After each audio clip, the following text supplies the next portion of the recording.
Muy buenas, bienvenidos y bienvenidas a Cuéntanos tú, este podcast sobre ciencia y divulgación inclusivas. Hoy estoy aquí, recuerdo que soy Millán Mozota, de la institución Milà i Fontanals, del CSIC, y estoy aquí presentando el sexto episodio de nuestro programa. Os comento que está financiado por la línea de Cuenta la Ciencia de la Fundación General CSIC, y también tenemos el apoyo de la FECIT y Ministerio de Ciencia e Innovación. Hoy estamos de viaje, la verdad es que no estamos ni en el lugar, nuestro lugar de trabajo, donde grabamos la mayoría de nuestros podcasts, que es la IMF, la Milà i Fontanals de Barcelona. Y tampoco estamos, como en los últimos programas, en casa, donde tuvimos que confinarnos y tuvimos que grabar desde casa a través de Internet los últimos programas que habréis escuchado por esta terrible pandemia de la COVID, que nos ha cambiado la vida a todos, sino que nos hemos venido a Madrid. Estamos aquí, en la capital, para grabar varios programas que son muy, muy especiales para nosotros. Por lo que significan, porque son proyectos que no son proyectos nuestros, no son como hasta ahora acciones y actividades que hemos coordinado, hemos ayudado a organizar, sino que son proyectos y acciones de personas que nos inspiran mucho y a las que admiramos, y que, bueno, enseguida os contamos. En este momento, pues lo primero es agradecer a nuestro técnico, a Pablo Jiménez, que está en la mesa de sonido. No le podéis ver ni escuchar porque nunca quiere acercarse a un micro. Y presentar a mi copresentadora hoy, que es Nidia Liseda. Ella es restauradora y acaba de comenzar con una beca JAE Intro para trabajar en divulgación también en la Milà i Fontanals. Hola, Nidia. Hola, buenos días. Muy bien. Y un abrazo muy fuerte para Juan, nuestro cerebro y corazón, que no puede estar con nosotros porque tiene una pequeña dolencia de salud y que esperamos que ya esté recuperado para cuando escuchéis este podcast. Bueno, y ahora no me queda más que presentar y dar la bienvenida a nuestras invitadas de hoy. En primer lugar, Pilar López García Gallo, que es la vicedirectora de Comunicación y Cultura Científica y directora del proyecto de accesibilidad del Museo Nacional de Ciencias Naturales. Hola. Hola, muy buenas. Muy buenas. Encantada de compartir esta sesión con vosotros. Muy bien. También tenemos a Rocío de Iriarte Rodríguez, coordinadora del proyecto de accesibilidad, del que ya hemos mencionado.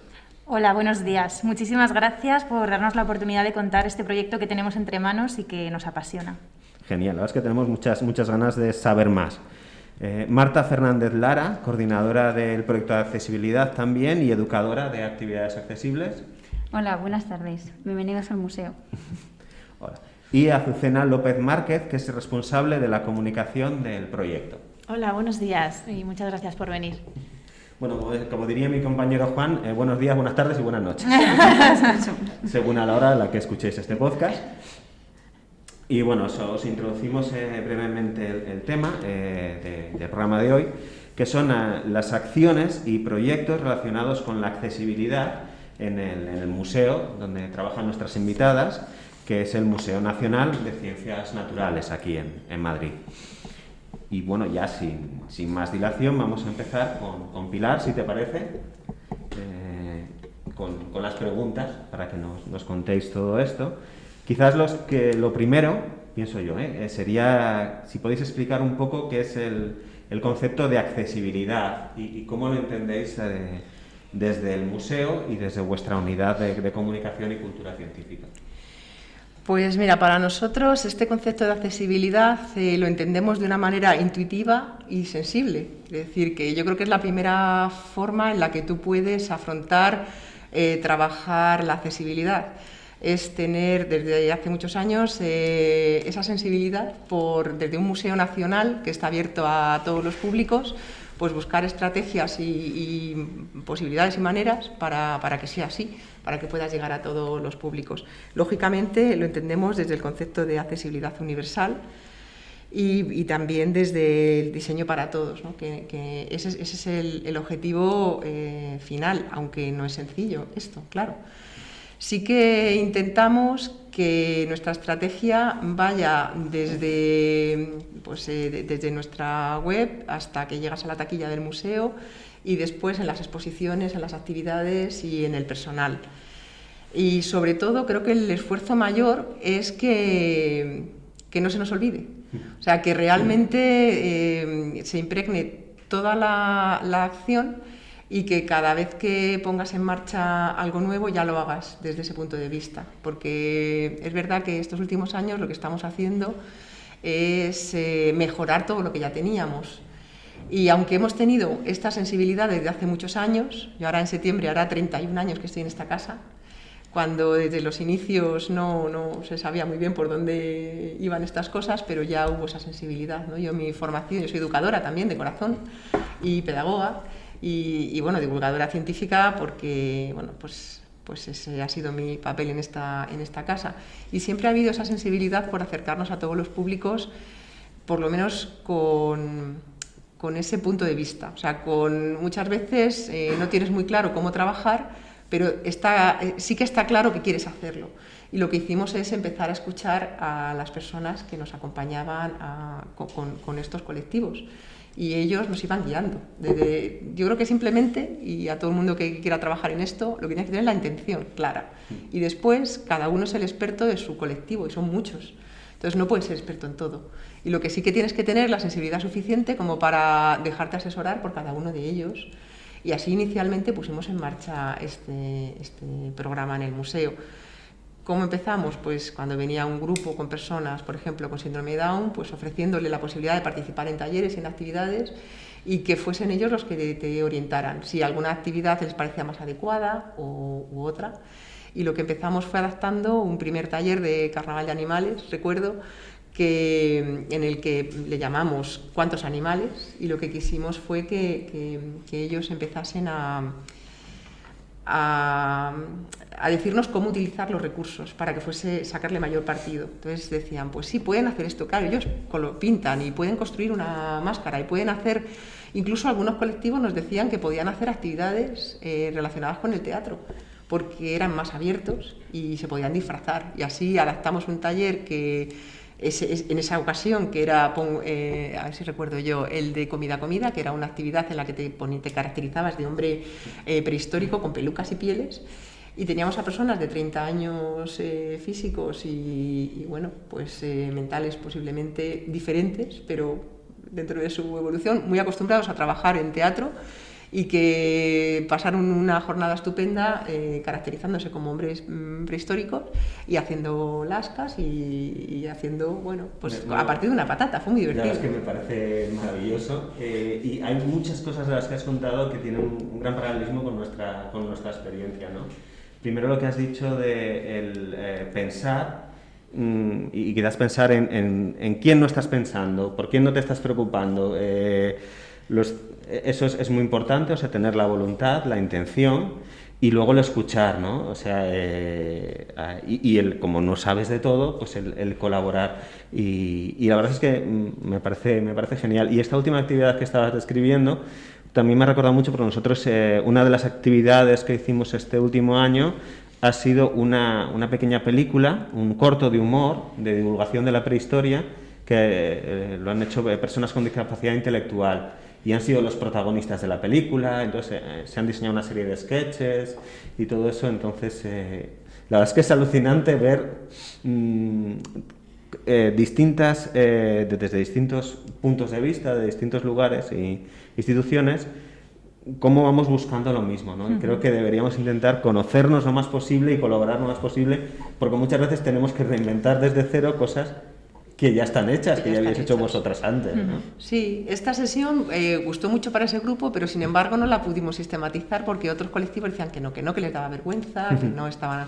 Entonces, pues también, por eso es que tampoco te vale todo para todos, ¿no? Claro. Hay que también escuchar a las personas que van a venir y van a participar. Pero mis primeras experiencias fueron así, fueron muy de ver, vamos a colaborar, qué necesitas, qué te puedo aportar, qué material tenemos en el museo, qué puedes utilizar.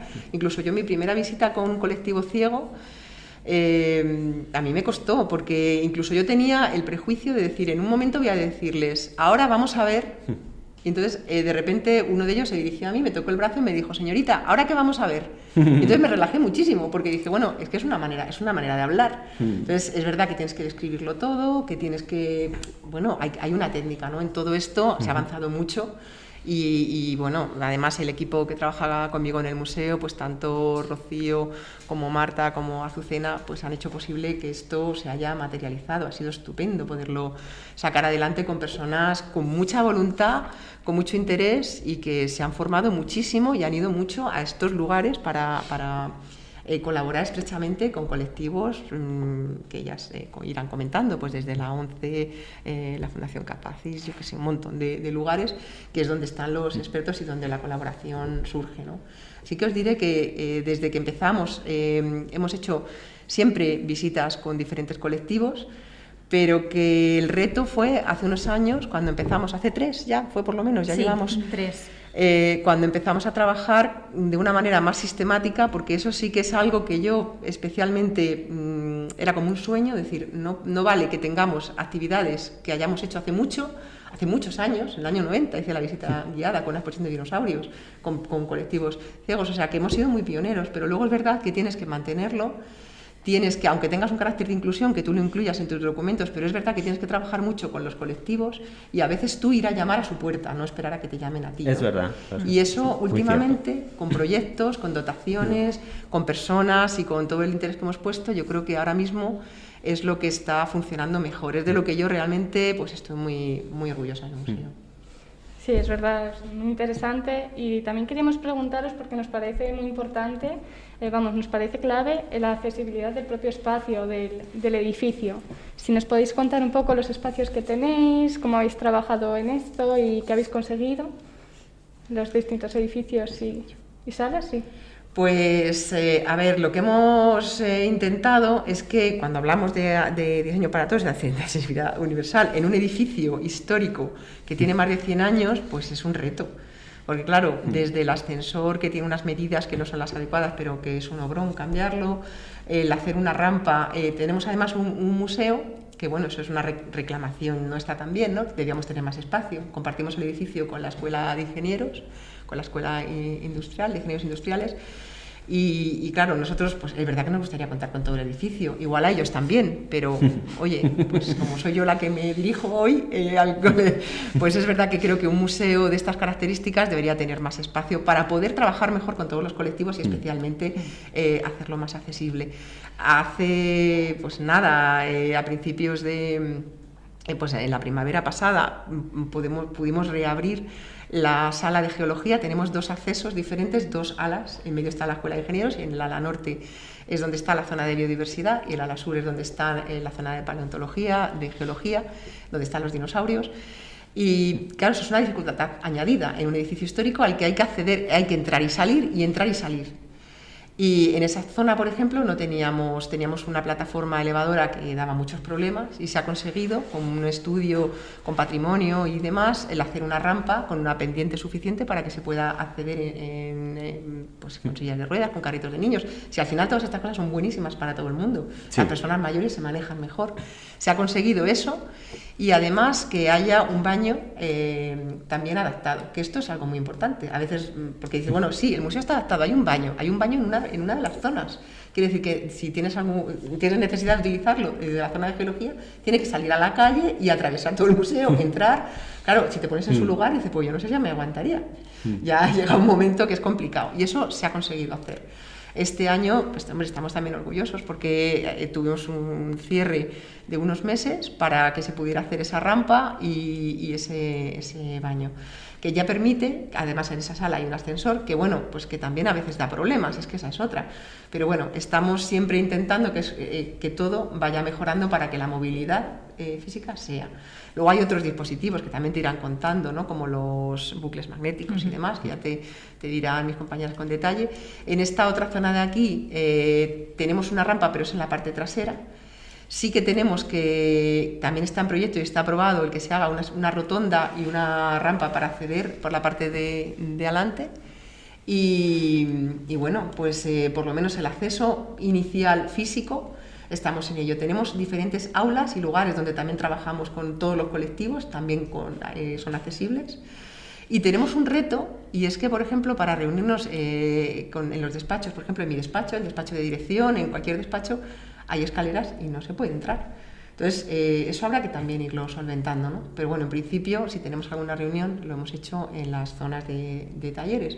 Pero también hay un problema de acceso interior al edificio que también habrá que cubrir. Eso a nivel físico, que creo que es lo que me preguntabas. Sí. Porque claro, estamos trabajando a nivel físico, a nivel cognitivo, ¿no? Con lectura fácil, con todo, que ya es un poco con vídeos también, sino guías, y con otras muchas cosas que también se van experimentando y que darán pie a que el proyecto, pues por eso es la dificultad, ¿no? Porque en un edificio así, pues estábamos ahora, esta última parte, queríamos poner unos caminos que pudieses seguir orientándote con las pisadas, o podotáctiles, ¿no?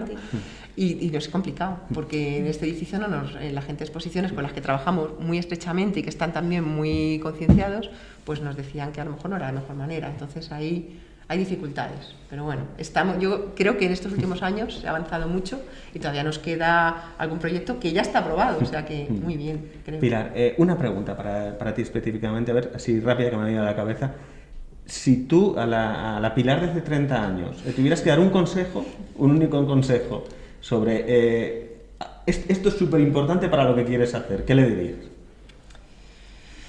Uy, le diría muchas cosas a aquella Pilar. Es verdad que la ilusión, fíjate que era casi la misma que ahora. Eso es algo que no he perdido, casi mejorado, ¿no? Eso es una de las cosas. Cuando la tienes y ahí va. Le diría que insistiera más, que una es peleona, pero que hubiera sido más insistente en estos temas y que sobre todo no esperara que creo que es lo que puede decir a todo el mundo. A veces nos desborda el día a día y hay que parar y hay que marcar tus propios objetivos. Tienes que ser tú el que condiciones, para no estar tan esperando. Hemos tenido lagunas en las que hemos esperado a que decir, bueno, como esto no es una urgencia, lo vamos dejando. Y no puede ser así. Tiene que ser algo que tú marques. Yo le diría a aquella Pilar eso, pero claro, eso cuando eres joven vas un poco como pollo sin cabeza. Cuando tienes unos años planificas y la experiencia es un grado. Pero bueno. Bueno, lamentablemente Pilar se ha tenido que ausentar por motivos de trabajo, pero continuamos con Rocío, coordinadora del proyecto, y quería preguntarte si nos podrías comentar un poco más el equipamiento que nos ha comentado Pilar sobre los bucles magnéticos, las estaciones táctiles y cómo ha sido y cómo lo estáis implementando. Bueno, pues para nosotras es muy importante que cualquier persona, independientemente de que tenga una discapacidad o no, pueda hacer un recorrido autónomo por nuestras salas. Entonces, bueno, para ello hemos tenido que incorporar, ¿no?, elementos como los que has mencionado. Por ejemplo, las personas sordas o que tienen alguna pérdida pues, parcial auditiva encuentran muchas dificultades cuando están en espacios donde hay muchísimo ruido ambiente o donde la señal acústica es muy baja. Entonces, bueno, hay unos aparatitos que se llaman bucles magnéticos que lo que hacen es reducir el ruido de fondo. Así, las personas que tienen audífonos o implantes cocleares pueden reducir ese ruido de fondo y escuchar mucho mejor pues, a la persona que le está hablando. Entonces, bueno, estos aparatos los hemos instalado en el puesto de información, ¿no? Es obvio. También en taquillas, y tenemos un aula que le hemos preparado y le hemos equipado con estos bucles pues, para poder hacer actividades con personas sordas.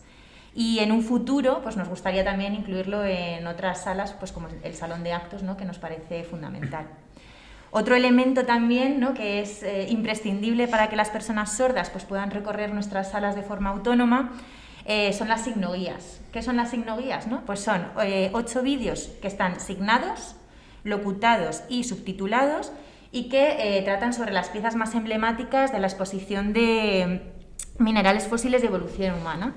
Entonces, bueno, actualmente las podéis ver en nuestro canal de YouTube y dentro de muy poquito pues estarán disponibles en las salas. ¿Cómo buscamos el canal de YouTube?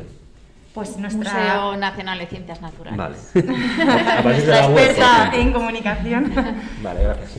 Nada. Y bueno, hemos intentado ser súper rigurosos, ¿no?, con estos vídeos científicamente hablando, pero también son súper divertidos, contamos curiosidades y yo creo que no son nada aburridos y que cualquier persona, pues eso, independientemente de que tenga discapacidad o no, cuando venga a nuestras salas es un recurso que creemos que va a gustar muchísimo. Y una cosa muy bonita que no puedo dejar de comentar, ¿no?, es que estas signoguías las hemos hecho pues, en colaboración con la Confederación Estatal de Personas Sordas, y a raíz de trabajar con ellos hemos creado pues, nuevos signos que no existían en lengua de signos española, ¿no? Son términos pues relacionados pues, eso, con los dinosaurios, por ejemplo, o con evolución humana, que no existían y que se ha necesitado, ¿no?, para poder grabar estos vídeos, hacerlos. Entonces imaginaos pues, lo emocionadas, ¿no?, que estamos todas las personas que integramos este proyecto, de poder haber puesto nuestro granito de arena en una cosa pues como esta, ¿no?, tan bonita. Y bueno, otro de los elementos que habéis mencionado son las estaciones táctiles, que actualmente la estación táctil que tenemos también está en la exposición de minerales fósiles de evolución humana. ¿Y qué es esto de una estación táctil, no? Pues es una mesa, ahora mismo, una especie de mueble, en la que tenemos 5 cráneos de dinosaurios que están impresos en 3D, que además la impresión está genial porque la ha hecho un investigador de aquí del museo. Entonces ya colaboramos también, ¿no?, de forma muy estrecha con los investigadores. Entonces estos cráneos pues, están disponibles para que cualquier persona los pueda tocar.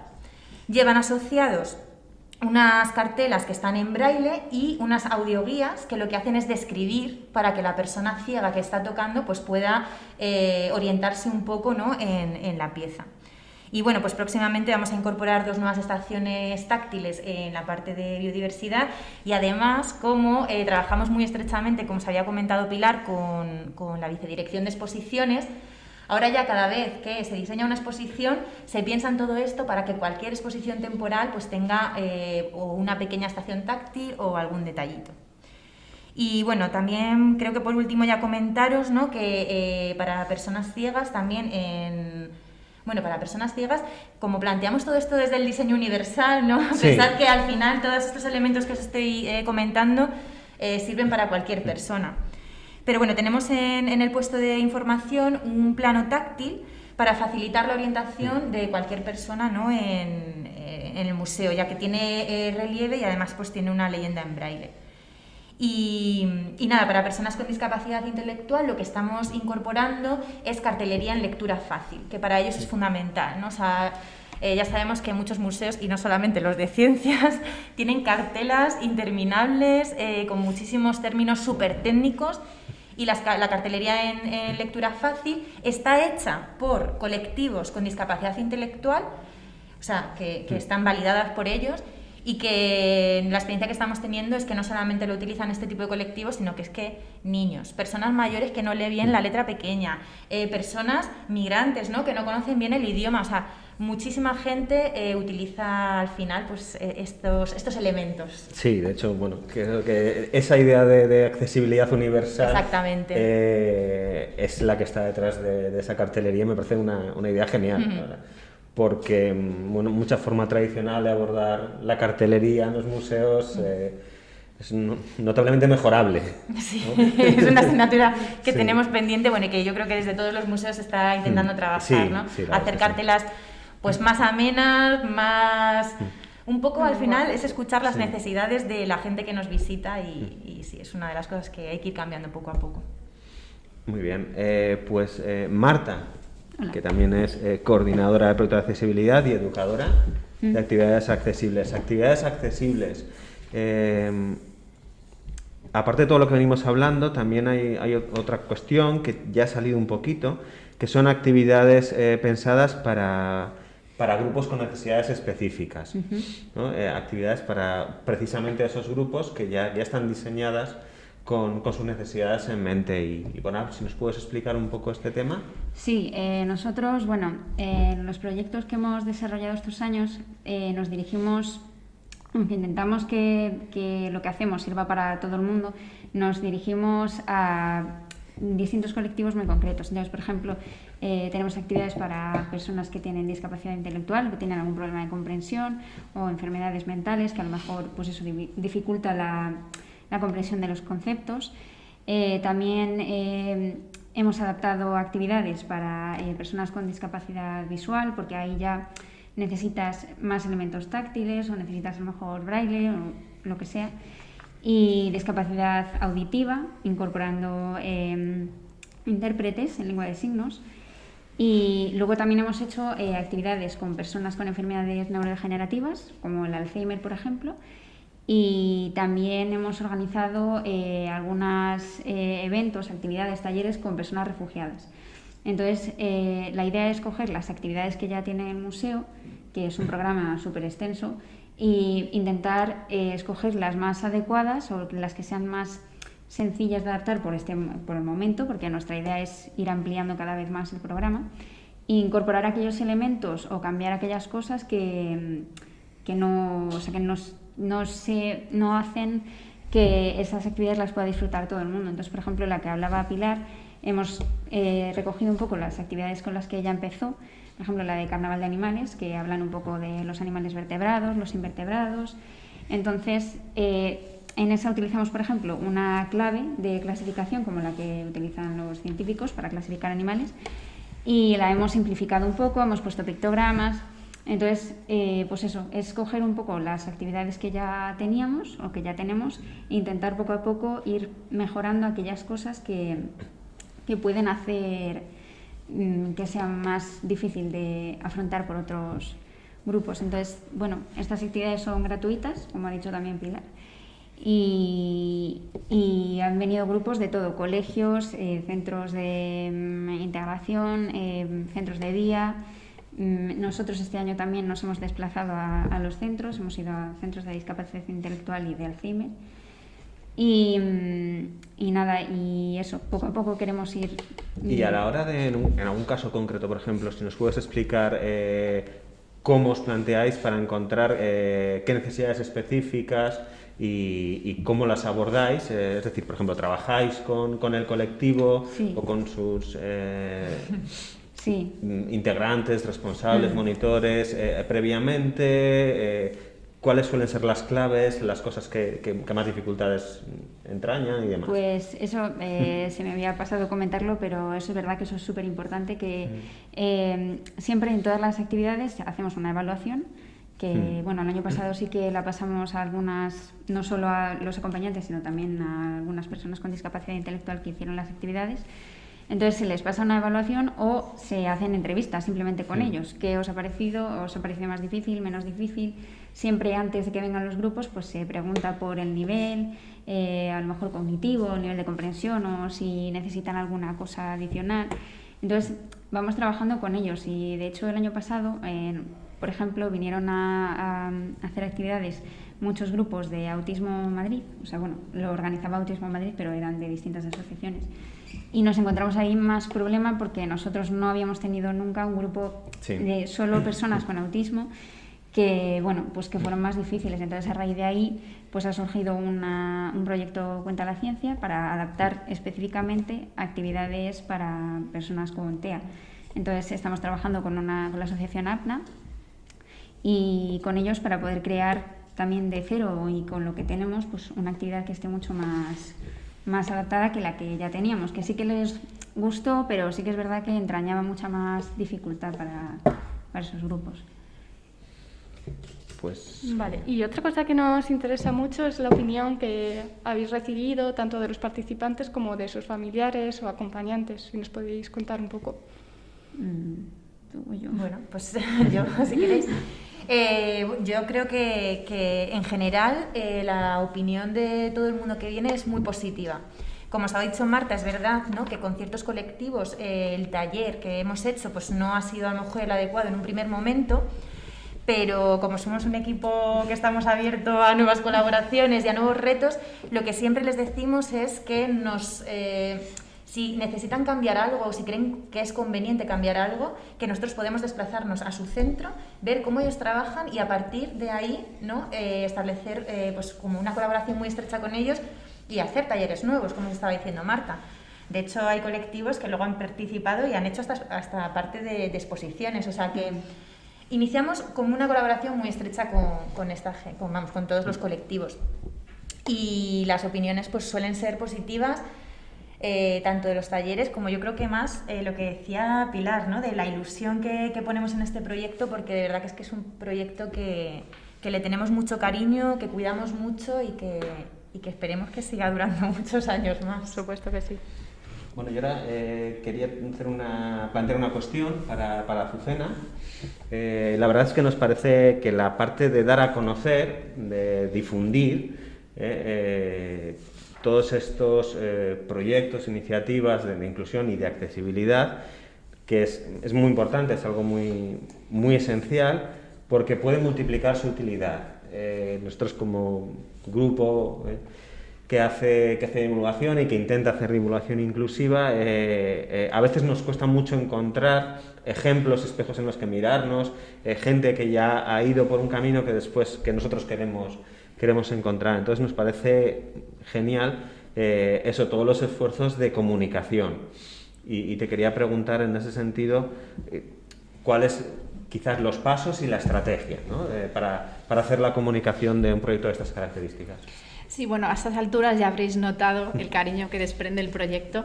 Mis compañeras han trabajado con auténtica pasión y, bueno, la comunicación, pues en este caso no podía ser menos. Yo tenía que estar a la altura me sentía responsable de trasladar toda esa pasión y darle la máxima visibilidad posible.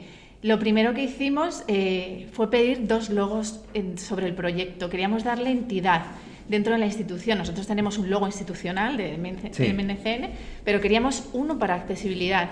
Hicimos uno de MNCN accesible y otro de las acciones, ¿no? Con eso ya le dábamos pues una importancia, una entidad al proyecto. Y bueno, además de lo típico y lo básico que era subir la información a la web y tenerla actualizada, pues con todas las novedades que se iban incorporando, hicimos una newsletter específica y también algo que no teníamos, que era una base de datos relacionada pues con centros, museos, personas del entorno, ¿no? de esta temática, que no teníamos nada. No, eso me parece muy interesante. ¿Cuál es el objetivo de la base de datos? ¿Como gestionar toda la información que tenéis, un poco de las redes de trabajo y así? Sí, primero pues tener gente a la que mandar información pues más especializada. Interesa a todo el mundo, pero también necesitábamos esos contactos que no teníamos, ¿no? Entonces, en una base de datos que trabajamos habitualmente, pues añadimos esta parte que nos permite llegar. Entonces, es una misión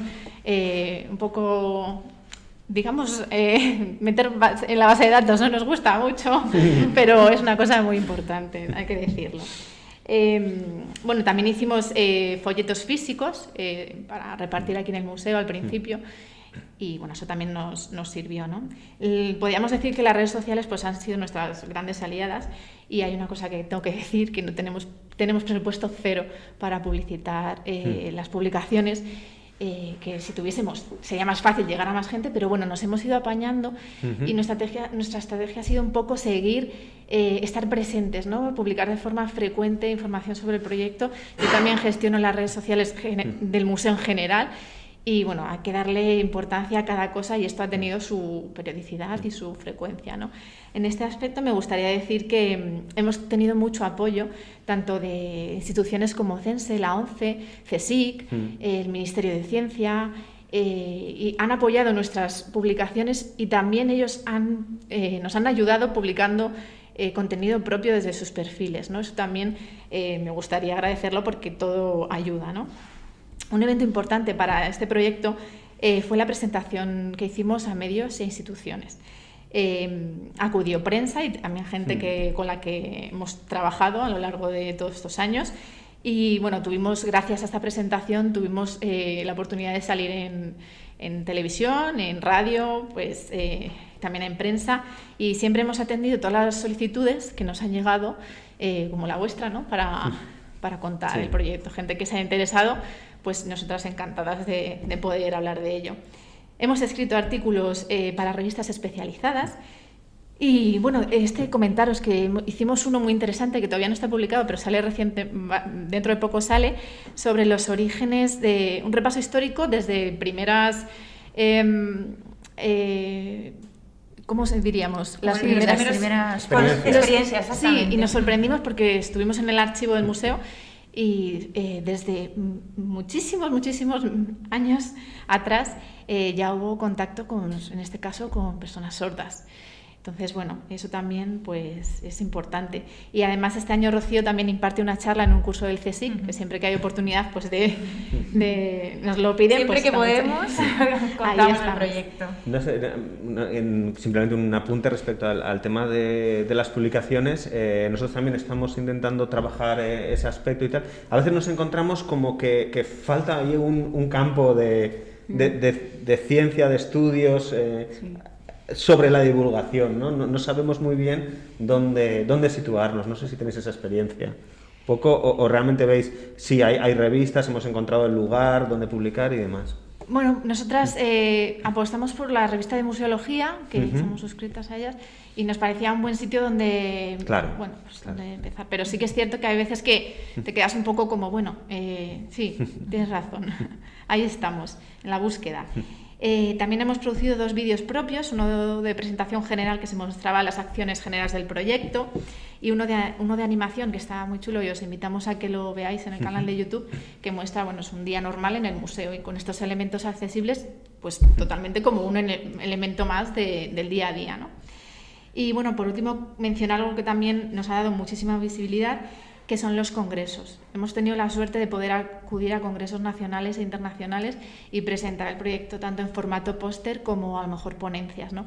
Y esto nos ha dado la oportunidad no solo de presentarlo a gente pues interesada, sino también de conocer a mucha gente y ponernos en contacto con otros museos, otras asociaciones. Bueno, pues ahora lo que voy a hacer es lanzar una pregunta y un poco cualquiera de vosotras que la quiera responder, pues adelante. Quería preguntaros por el apoyo que habéis tenido y en concreto por el apoyo financiero. Sabemos, porque lo hemos visto, que tenéis apoyo de la FECID, del Ministerio de Ciencia e Innovación, a través de las convocatorias FECID. Y bueno, si nos podéis hablar de esos proyectos un poco y luego en general de otros apoyos que habéis tenido. Bueno, el tema de la financiación es esencial para cualquier tipo de proyecto y como comentaba Pilar antes, más en este tipo de proyectos, ¿no? Porque al final todo lo que vamos a hacer son actividades gratuitas, entonces no va a haber un retorno y por tanto necesitamos financiación. En los últimos años, como bien has comentado, hemos recibido financiación pues, a través de los proyectos FECID que nos han concedido tanto en la convocatoria de 2017 como 2018. Y que pues, nos ha permitido hacer cambios en las instalaciones, nos ha permitido contratar educadores para realizar estas actividades. De hecho, una de las últimas incorporaciones, ¿no?, de educadores es una persona pues, que tiene autismo y está haciendo, es un apasionado de los dinosaurios y está haciendo pues, sus visitas guiadas. Entonces, nos está permitiendo poner en marcha pues, todas estas actividades. Desgraciadamente, el proyecto que hemos presentado en esta última convocatoria pues no nos lo han concedido, pero vamos a seguir intentando, no solamente en FECID, sino que queremos ampliar un poco horizontes y pedir financiación pues, en otros espacios. De hecho, también contamos con el apoyo y la financiación de la Fundación General CSIC, que tiene unos proyectos que se llaman Cuenta la Ciencia, que lo sabéis bien. Algo intentamos. Algo sabéis, ¿no? Y entonces este proyecto es un proyecto específico que es para adaptar, creo que esto lo ha contado antes Marta, para adaptar actividades para personas con trastornos del espectro autista, ¿no? Entonces este proyecto es súper bonito, se llama Conciencia ITEA y en él estamos trabajando muy estrechamente con ABNA. Y actualmente ya os he dicho que estamos pues buscando otras posibles colaboraciones con empresas privadas u otras entidades que nos puedan financiar, así que a todos los oyentes... Un llamamiento a todos aquellos que quieran financiar. Que tengan dinero exactamente y quieran financiar estos proyectos, pues que sepan que estamos encantadas de recibirles. Creo que realmente vale mucho la pena este tipo de inversión. Antes nos comentaba Pilar que para el tema de la accesibilidad es fundamental la intención y la sensibilidad. Pero vosotras, ¿qué consejo básico daríais a alguien que se quiera involucrar en este aspecto? Bueno, yo el consejo que creo que es esencial es escuchar a las asociaciones y escuchar a las personas con discapacidad. O sea, eso es clave. Si no, es imposible, ¿no? O sea, desde nuestra capacidad, desde nuestras mentes, ¿no? Y desde nuestro trabajo es imposible crear algo para personas que tienen una manera de ver el mundo totalmente distinta a las nuestras. Entonces tienen que ser ellos los que se impliquen. Y de verdad que es súper bonito, bueno, es que se me pone un poco la piel de gallina hablando de esto, porque de verdad que es precioso ver cómo estas personas se implican y luego cuando vienen aquí y ven su trabajo les emociona, ¿no? Porque pues bueno, pues es una colaboración con un museo muy importante y es muy positivo tanto para nosotros como para ellos. Yo creo que hemos aprendido, ¿verdad?, de forma bidireccional, pues con todos los colectivos que hemos trabajado. De hecho, nos hemos pateado bastante Madrid, sí. Un montón de asociaciones de personas pues con Alzheimer, de personas con discapacidad intelectual. Nos han invitado a desayunar, a hacer yoga. O sea, hemos estado, ¿verdad?, muy pues con ellos, sí, como en casa con ellos. Y de hecho, pues ya os digo que tenemos colectivos con los que hemos iniciado colaboraciones distintas, ¿no? Por ejemplo, con el Centro Las Letras, que son personas con enfermedad mental grave y permanente. Con estas personas iniciamos, porque ya pasó, la colaboración en una de las exposiciones, pues ellos hicieron un panel hablando sobre la tabla periódica. Entonces, bueno, pues luego, claro, cuando vinieron aquí, ¿no?, a la inauguración y vieron su panel con el director presentándoles y todo, pues yo creo que es una experiencia súper positiva para ellos.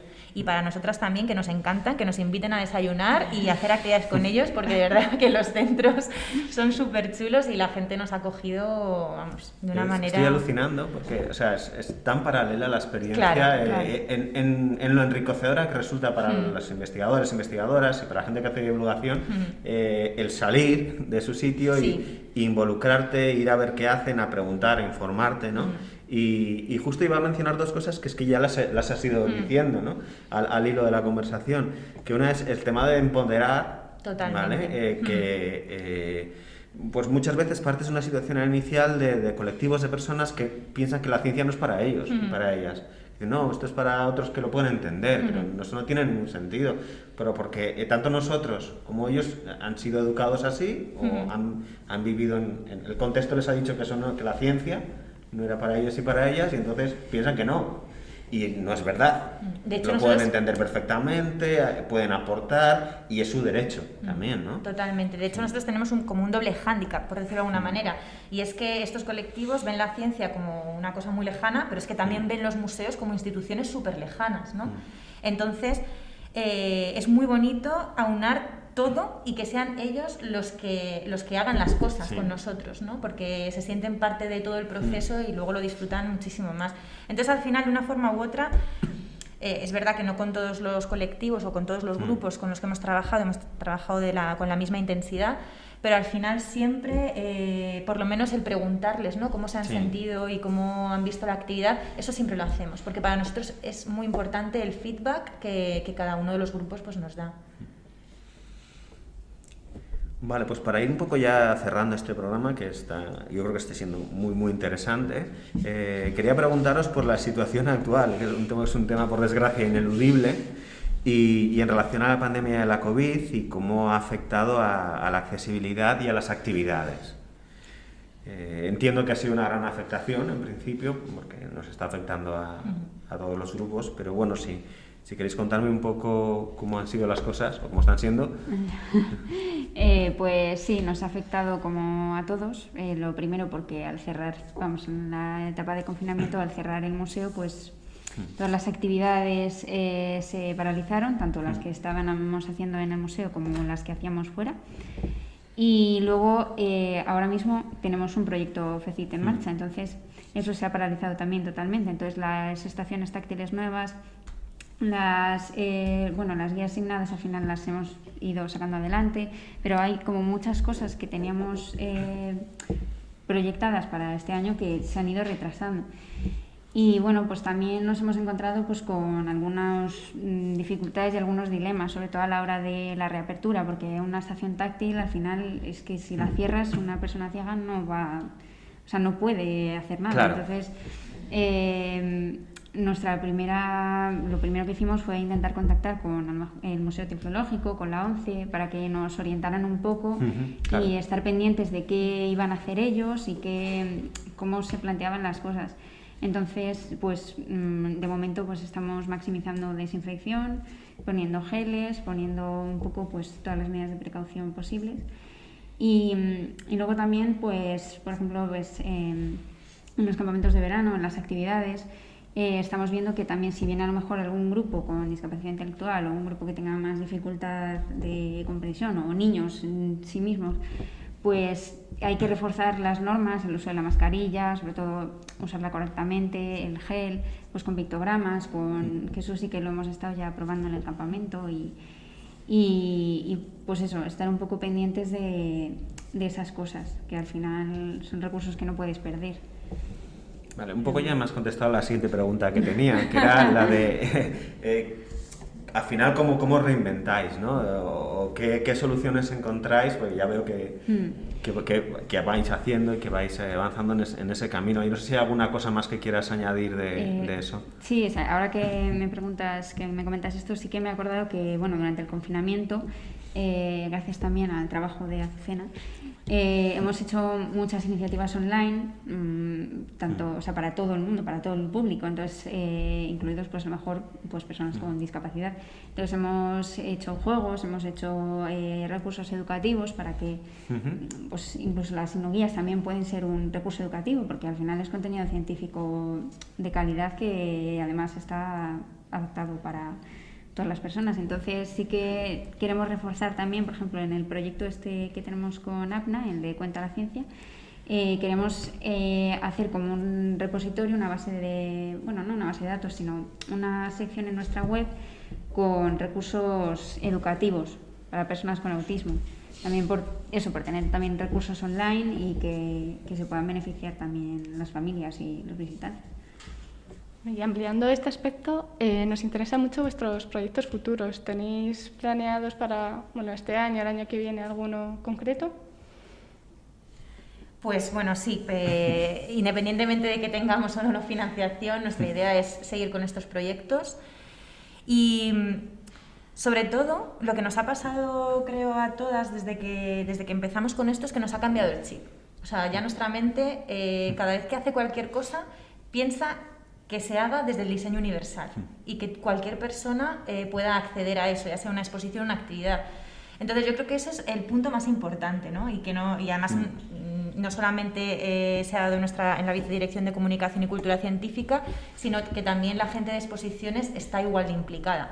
Entonces esto nos facilita el trabajo muchísimo y ya te digo, cada cosa que pensamos nueva siempre se mira desde el lado de la accesibilidad, ¿no? Porque antes hablábamos, ¿no?, que es el derecho de las personas de poder acceder a la ciencia y a los museos, pero que es que además es que nos beneficia a todos, o sea, es algo que nos beneficia a todos. Sí, perdona que te corte, Rocío, sale de forma natural, ¿no? Ya es algo que no nos tenemos que esforzar a pensar, sino no concebimos que, por ejemplo, una exposición que inauguramos el día 15 de septiembre tiene sus elementos accesibles, no concebimos ya que las haya sin ellos. Entonces, o sea, planes de futuro es seguir en esta línea, ¿no? Y luchar porque se hagan, pero es muy fácil ahora porque todo el mundo está como más concienciado. Sí, yo creo que ha sido el cambio de mentalidad, ¿no?, que cada vez además pues va llegando a más gente del museo, pero bueno, es que claro, los planes de futuro ya son imparables, ¿no? Porque como decía Azucena, ya una vez que tenemos el chip cambiado y la cabeza puesta en accesibilidad, cualquier cosa que se haga nueva ya es inconcebible hacerlo sin elementos accesibles. Y bueno, queremos aprovechar además que el año que viene el museo cumple 250 años para celebrarlo por todo lo alto, pero celebrarlo pues de una manera accesible, así que todo lo que hagamos queremos que tenga, ¿no?, esta visión. Y nada, y al final que el museo pues sea un museo de todos y para todos, ¿no?, que es el título un poco del proyecto. O sea, que lo construyamos entre todos y que todos tengan el mismo acceso, la misma oportunidad de acceder a la ciencia. Yo quería, perdona, también adelante, por favor. Nos pedías un consejo antes y yo quería decir que a esas personas mi consejo sería adelante, que merece la pena, mucho la pena, cada minuto invertido en accesibilidad. A mí personalmente me ha dado muchísimo el proyecto y si había algún día que venía un poco tristona, un poco gris, yo me pegaba ya sea a las actividades. y mi día cambiaba totalmente. Es verdad, yo creo Sí, que han que sido cambia. chutes Sí. de energía, ¿verdad? O sea, cada vez que estábamos en una actividad con ellos salíamos como con ganas de comernos el mundo, ¿no? De decir, joder, qué bien poder trabajar con estas personas, la cantidad de cosas que estamos aprendiendo y qué ganas de seguir haciendo. Creo que es una experiencia compartida Sí, también ¿verdad? por nuestra parte, y tanto. Sí, bueno, la verdad es que es genial todo lo que nos habéis contado y muchas cosas que no sabíamos, algunas sí, pero muchas otras que no, es que me parecen alucinantes y geniales. Y felicitaros y animaros a seguir por este camino. Y ya para cerrar el programa, pues nos vamos despidiendo. Muchas gracias, Azucena. Gracias a vosotros. Gracias, Marta. Muchas gracias. Gracias, Rocío. Muchísimas gracias y decir que estáis todos invitados a que conozcáis el proyecto y que vengáis al museo a verlo de primera mano. Y muchas gracias, Nidia, copresentadora. Muchas gracias. Bueno, aprovecho ahora para agradecer, ha sido una manera un poquito más institucional, a la Fundación General CSIC, en la iniciativa Cuenta la Ciencia, a la FECIT y Ministerio de Ciencia e Innovación, a mi institución, la Mila y Fontanals, al Museo Nacional de Ciencias Naturales, por supuesto, y a Pablo Jiménez, nuestro técnico. Y recordaros que podéis conocer todas nuestras iniciativas de divulgación en nuestra página web, en cienciainclusiva.wordpress.com, que también estamos en redes sociales, concretamente tenemos nuestro Twitter, @indi_inclusión, y en YouTube en nuestro canal que se llama Indi, Inclusión y Divulgación Inclusivas. Muchas gracias por estar aquí y hasta el próximo programa.